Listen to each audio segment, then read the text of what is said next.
বসন্তৰ গান এজন কবিলৈ। কালি ৰাতি খুব কুঁৱলী পৰিছিল। পাহাৰতলিত এটা চৰাই উৰে ৰাতি গান গাই আকাশখনক কন্দুৱাইছিল।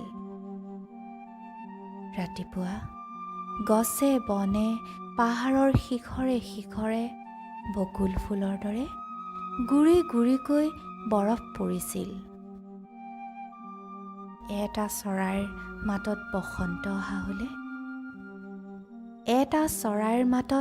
বসন্ত অহা হ'লে তাৰ লাহি ডেউকাই কুঁৱলী আঁতৰাব পৰা হ'লে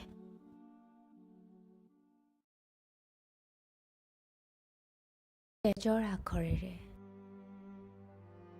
ইমান অলপতে বিচলিত হ'লে তোমাৰ বাৰু কেনেকৈ চলে? ইমান অলপতে বিচলিত হ'লে তোমাৰ বাৰু কেনেকৈ চলে? শিলুৱা এন্ধাৰে মোক এই বুলি ক'লে। কবি মই নাছিলোঁ কোনো কালে।